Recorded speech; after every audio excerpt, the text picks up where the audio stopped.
방역 선진국으로 꼽히던 한국에서 코로나 2차 재확산 조짐을 보이자 해외 언론도 이 상황을 주목하고 있습니다. BBC 방송은 17일 한국교회 코로나 바이러스 클러스터로 인해 경보 발생이란 제목으로 한국을 집중 조명하고 있습니다. 한국은 지난 16일에만 279건의 사례가 보고되어 5개월 만에 코로나 바이러스 사례가 매일 가장 많이 증가하고 있다고 소개했습니다. 특히 확진 판정을 받은 많은 사람들이 문재인 대통령에 대한 비평을 했던 사랑제일교회와 관련이 있다고 설명했습니다. 또 다른 교회인 신천지 예수교회는 올해 초 한국에서 가장 큰 바이러스 클러스터였다고도 보도했습니다. BBC는 논란이 되는 그룹이 5,200건 이상의 사례와 관련이 있는 것으로 밝혀졌다고도 전했습니다. 한국은 지난 일요일에 279건의 새로운 바이러스 사례를 보고했는데 이는 새로운 1일 감염이 200건을 넘어선 3월 이후 처음이라고 설명했습니다. 서울시에 따르면 새로운 사례 중 최소 312건이 사랑제일교회와 관련이 있다고 연합뉴스의 보도를 전했습니다. 김강립 보건부 차관은 연합보고서에서 사랑제일교회 4,000명의 교인 가운데 3,400명이 격리 조치된 상태이며 2,000명이 진단검사를 받았다고 말했습니다. 이 중 312명이 양성 반응을 보여 16.1%의 높은 양성률을 보였다고 보도했습니다. 김 씨는 또한 교회 회원 목록이 부정확하다고 모든 교인을 추적하는데 어려움이 있다라며 교회를 비판했습니다. 특히 정강훈 목사를 구금할 것을 요구하는 온라인 청원에 20만 명이 넘는 사람들이 서명하면서 교회에 대해 상당한 분노가 있었다고 말했습니다.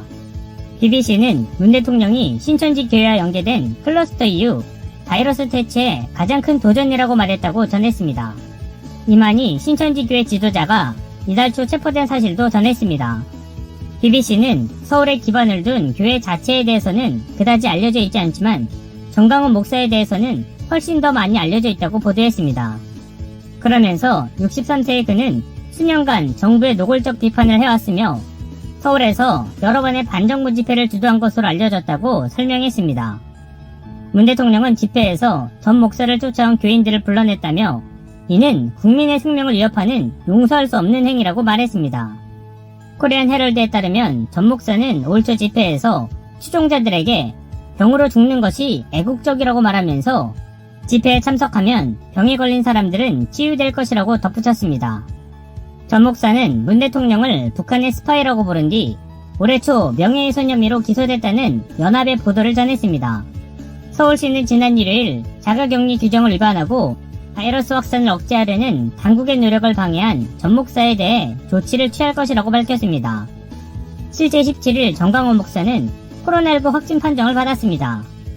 그리고 구급차를 이용해 격리되는 상황에서도 마스크를 제대로 착용하지 않고 웃으며 통화하는 모습에 국민적 공분을 일으키고 있는 상황입니다. 중앙방역대책본부는 19일 낮 12시를 기준으로 사랑제일교회와 관련해 교회 교인 및 접촉자를 대상으로 검사한 결과 166명이 추가로 확진돼 누적 확진자가 623명이라고 밝혔습니다.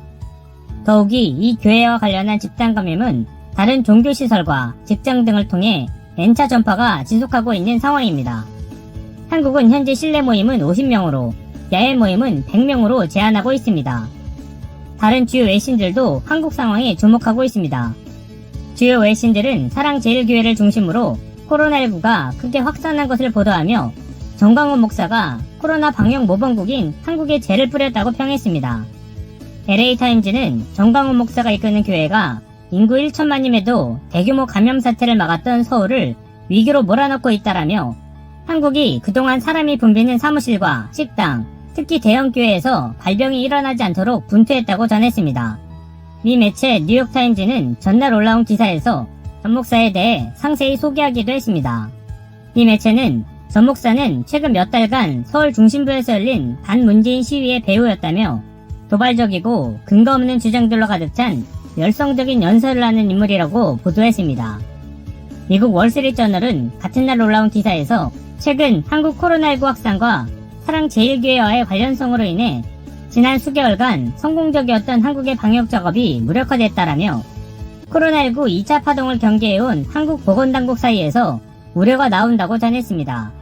뉴욕타임즈는 한국이 지난 4월 이후 팬데믹에 맞서 두 자릿수 확진자로 막아왔으나 사랑제일교회에서 확진자 수백 명이 나와 보건 관계자를 당황하게 했다라며 사람이 가득 찬 공간에서 열정적인 예배를 해 감염에 취약했다고 지적했습니다.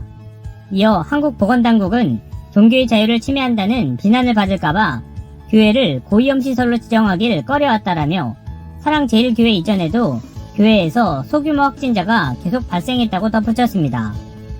워싱턴 포스트는 정강훈 목사가 보건규칙을 무시한 채 우경화된 기독교인 수천 명을 모아 시위를 벌였다라며 목사의 연설은 논란이 많고 문정부에 대해 기이한 주장을 한다고 보도했습니다.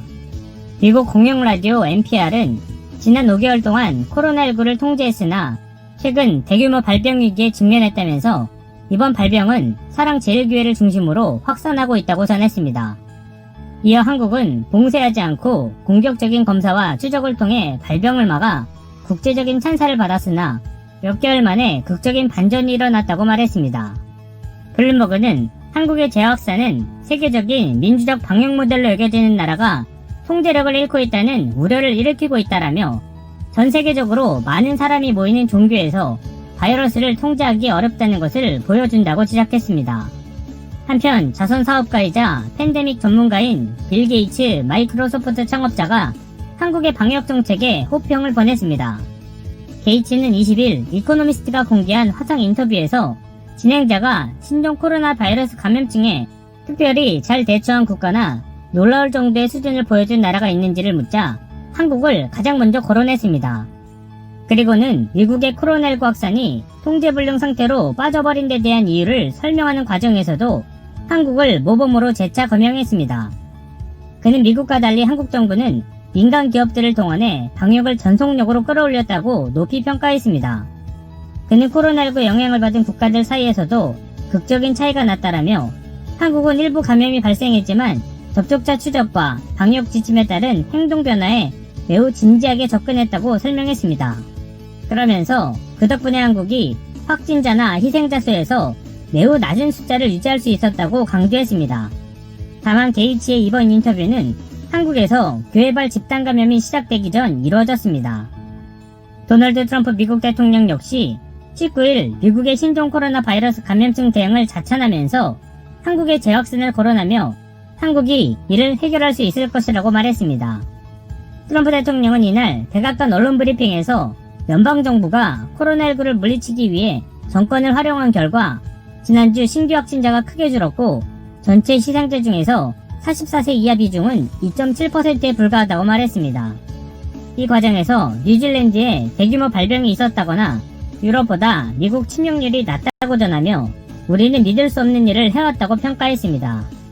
그는 한국을 거론한 뒤 한국이 잘하고 있는 것을 봐왔다면서 직전에 아주 큰 발병이 있었다. 그러나 그들은 그 문제를 해결할 수 있을 것이다 라고 말했습니다.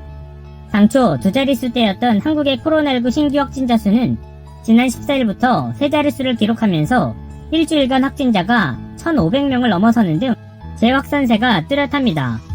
19일에는 297명, 20일에는 288명이 늘어나는 등 속도도 빨라지고 있습니다. 다만 국제통계 사이트 월드오미터에 따르면 미국의 코로나19 확진자 수는 이날 4만 5천 명 가까이 늘어 한국보다는 151배 확산 속도가 빠른 실정입니다. 누적 확진자 수도 한국은 16,346명이어서 미국 570만 931명이 350배 가까이 더 많습니다. 트럼프 대통령의 말대로 아주 큰 발병은 현재 미국에서 일어나고 있는 게 아닐까요?